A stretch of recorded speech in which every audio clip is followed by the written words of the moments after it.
প্রথমে রঞ্জনবাবু আপনার কাছে আসছি। আমার মনে আছে আমি নির্দিষ্টভাবে আমাদের গেস্ট টিমকে আজ অনুরোধ করেছিলাম যাতে আপনি আসেন, কারণ আপনি মোটামুটি 2 সপ্তাহ আগে এই জবাব চায় বাংলার মঞ্চ থেকেই একটি ব্রেকিং নিউজ আমাদের দিয়েছিলেন আপনার দাবি অনুসারে।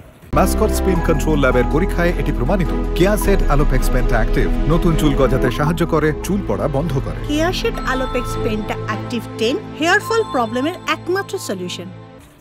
কোনো একটি হোয়াটসঅ্যাপ গ্রুপে প্রভাবশালী ডাক্তারদের, সেখানে এই হেলথ সিন্ডিকেটের মেম্বাররা তারা নাকি বলেছিল Vineet Goel our CP will take care, আমাদের সিপি আসতে কোনো চিন্তা করতে হবে না। এটা আসলে তার মানে 2 2 4 হয়ে যাওয়া প্রথম ধাপ থেকে খুব শৈল্পিকভাবে এটাকে সঞ্জয়ের দিকে ঠেলে দেওয়া হয়েছে তার মানে, এবং বিনীত গোয়েল আসলে পুরোটা অর্কেস্ট্রেট করেছেন রঞ্জনবাবু। দেখুন, এই ফার্স্ট ইনফরমেশন রিপোর্ট বা এফআইআরকে আমরা বলতে পারি ফর্জড ইনফরমেশন রিপোর্ট, কারণ আমরা বারবার বলেছি যে প্রচুর তথ্য প্রমাণ লোপাট হচ্ছে, প্রথম দিন থেকে তা চেষ্টা করা হচ্ছে। এবং যেটা বললেন, আমি বলবো যে মূল যে এপিসেন্টার, এর ক্ষেত্রে আপনি যদি দেখেন যারা অভিযুক্ত তাদের যদি আপনি সুলুক সন্ধান করেন তাহলে দেখতে পাবেন যে সেই দিন অর্থাৎ 9ই আগস্ট আপনি যদি CCTV footage West Bengal medical কাউন্সিলের দেখতে পারেন তাহলে দেখবেন কারা ওখানে বেশি তৎপর ছিল, কোথায় গিয়েছিল এবং কি করছিল। এবং সেখানে আমি আগেও বলেছি যে ডক্টর তাপস চক্রবর্তী, যিনি সদ্য অপসারিত হয়েছেন আইএমএ মালদার দ্বারা, তিনি ওখানে ক্লেম করেছিলেন যে আমাদের মাননীয় নগরপাল খুব কনফিডেন্ট, কারণ তিনি মনে করেছেন এই ব্যাপারটা শুধুমাত্র ওই সঞ্জয় রায়ের উপর দিয়ে দোষ দিয়েই ছেড়ে দেওয়া যাবে। কিন্তু তিনি এটা ভাবতে পারেননি যে আজকে এই জায়গায় আন্দোলনটা পৌঁছবে। এবং একের পর এক যেভাবে ছত্রে ছত্রে জালিয়াতি হয়েছে, রন্ধ্রে রন্ধ্রে দুর্নীতি হয়েছে, সেগুলো প্রকৃত অর্থ একটা স্ক্যাফোল্ডিংয়ের মতো, মানে পেঁয়াজের খোসার মতো একের পর এক আমরা দেখতে পাচ্ছি। এবং সেইখানে আজকে যদি আমরা দেখি যে দেবাশিস সোমবাবু, যিনি কিভাবে একজন ডেমনস্ট্রেটর হয়ে দ্য ফরেন্সিক অ্যান্ড স্টেট মেডিসিনের তিনি সেই রিপোর্ট তৈরি করলেন এবং দ্রুততার সাথে, তারপরে দেবাশিস সোমবাবু হঠাৎ করে হাসপাতালে ভর্তি হয়ে গেলেন, কবে তার ছুটি হলো এবং তারপরে আমরা তাকে খুঁজে পাচ্ছি না, শুনছি তিনি নাকি বেলজিয়াম চলে যাচ্ছেন। আমি তো বলবো যে অভিবাসন দপ্তরকে তৎপর থাকতে, কারণ আমাদের কাছে এই সমস্ত আপনি আবার একটা ভয়ঙ্কর কথা, আপনি আইএম এর জয়েন্ট সেক্রেটারি, আপনি রিপাবলিক নেটওয়ার্ক একটি ন্যাশনাল মিডিয়া, আপনি এখানে বসে একটা ভয়ঙ্কর অভিযোগ আবার করছেন। আপনি বলছেন যে দেবাশিস সোম বেলজিয়ামে চলে যেতে পারে, এরকম তো আমরা শুনছি, কারণ এখন যেভাবে তার খোঁজ খবর পাওয়া যাচ্ছে না, তিনি যেভাবে বাইপাসের বেসরকারি হাসপাতাল থেকে তিনি কোথায় উধাও হয়ে গেলেন এবং আরও অনেকে হয়তো উধাও হয়ে যেতে পারেন। আমি তাই অভিবাসন দপ্তরকে তৎপর থাকতে বলছি, কারণ তাদের মধ্যে মজ্জায় এখন প্যানিক অ্যাটাক হচ্ছে এবং একের পর এক তারা ধরা পড়বেন। এবং সেখানে রায় বাহাদুররা যেরকম রয়েছেন, তারা কোথায় যেতে পারেন।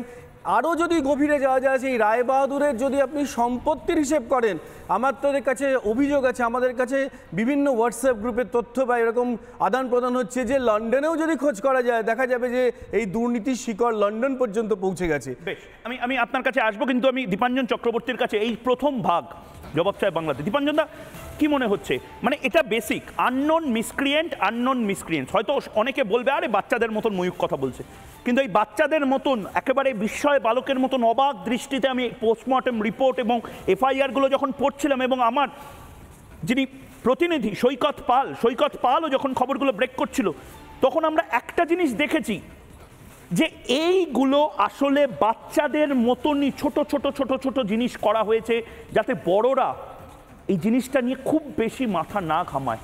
মানে এটা আননোন মিসক্রিয়েন্ট এই শব্দটা এস যোগ না করে ইচ্ছাকৃতভাবে এই সঞ্জয় অবধি সীমাবদ্ধ করে দেওয়া হলো, যাতে করে বাকিদেরকে কোনোভাবে ইনভেস্টিগেশনের অ্যাম্বিটের মধ্যে নিয়ে আসা না যায়। দেখো, আমি তোমাকে একটু সময় নিয়ে 2-3টে কথা বলবো। যখন খুব বড় কর্পোরেটে কোনো সিদ্ধান্ত নেওয়া হয়, পলিসি ডিসিশন নেওয়া হয়, সেটা ডিসিশনটা নেয় চেয়ারম্যান, কিন্তু চেয়ারম্যানের ওই জিনিসটাকে এক্সিকিউট করার এক্সপার্টিস বা এক্সপিরিয়েন্স থাকে না, তার এক্সপিরিয়েন্স অন্য জায়গায়।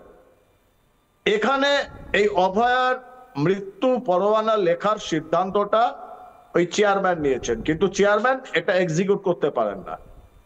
এবার সহসম্মতিক্রমে বিভিন্ন জায়গায় বিভিন্ন এক্সপার্টরা এটাকে এক্সিকিউট করেছে। বহুবার তোমাদের চ্যানেলে বলেছি, তোমার প্রোগ্রামে আমি বারবার বলেছি যে কিরকম ভাবে ব্যাপারটাকে গুলিয়ে দেওয়ার চেষ্টা হয়েছে। 5টা জিনিস অত্যন্ত গুরুত্বপূর্ণ এইরকম নারকীয় ঘটনার তদন্ত এবং সেটাকে ফাইনালি অপরাধীদের ধরার। প্রথম, পোস্টমর্টম, আমরা দেখেছি পোস্টমর্টমে কোথায় কোথায় অসঙ্গতিগুলো রয়েছে, যেটা এখনো বিস্তারিত আলোচনা করার জায়গা নেই, সময় নেই, আমরা বহুবার আলোচনা করেছি। এবং এই অসঙ্গতিগুলো জেনে বুঝে করা হয়েছে। কেন বলছি?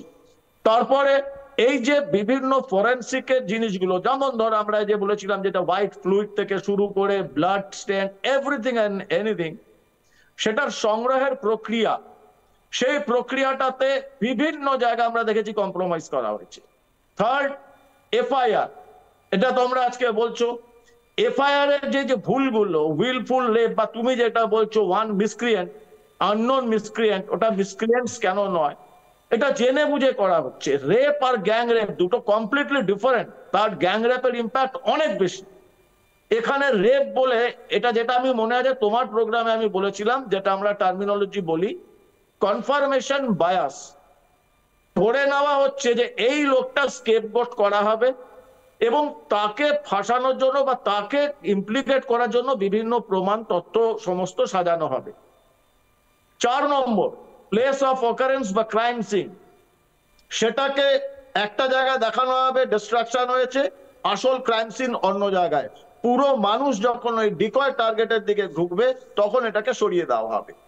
এই যে জিনিসগুলো করা হয়েছে, আমি আগেও বলেছি আবার বলছি, এটা কিছুতেই একজনের কাজ নয়। সন্দীপ ঘোষ বা অভিজিৎ মন্ডলিয়া, দীপাঞ্জন দা, তার মানে খুব স্পেসিফিক্যালি আজ কলকাতা পুলিশের লজ্জা হিসেবে যাদের মুখ আমরা দেখাচ্ছি, মানে আমার খারাপ লাগছে, সঞ্জয় সিভিক ভলেন্টিয়ার কলকাতা পুলিশের রক্ষক তো, বা এই অভিজিৎ মণ্ডল রক্ষক, তারাই যদি ভক্ষক হয়, এটা আমি জানি না। 1856 সালে এই কলকাতা পুলিশ প্রতিষ্ঠা হয়, সেপাই বিদ্রোহেরও 1 বছর আগে। এবং সেই কলকাতা পুলিশের ইতিহাসে, এই এত বছরের ইতিহাসে এরকম কোনো ঘটনা যেখানে একজন সার্ভিং উর্দিধারী সে রেপ এবং মার্ডার কেসের লার্জার কনস্পিরেসিতে গ্রেপ্তার হচ্ছে ডিউটিতে থাকা অবস্থায়। আমি জানি না এর পরেও বিনীত গোয়েল কিভাবে পদ আঁকড়ে বসে থাকবেন। এরপরে ভয়ঙ্কর দিকে চলে যাচ্ছে। কলকাতা পুলিশকে আমরা রেসপেক্ট করি, কলকাতা পুলিশের এই মুহূর্তের যে ক্রেডিবিলিটি লস হচ্ছে পুরোটা, আমি বলছি, আমি দায়িত্ব নিয়ে বলছি, আমি অনেক নিচু তলার constable, civic volunteer, sub inspector, ASI, inspector, তাদের চিনি, তাদের এই মুহূর্তে আমি জানি তারা জবাব চায়, বাংলা দেখছেন, তাদের চোয়াল যেভাবে শক্ত হচ্ছে একমাত্র একজন মমতা বন্দ্যোপাধ্যায় পুলিশ মন্ত্রী এবং এই বিনীত গোয়েলের জন্য।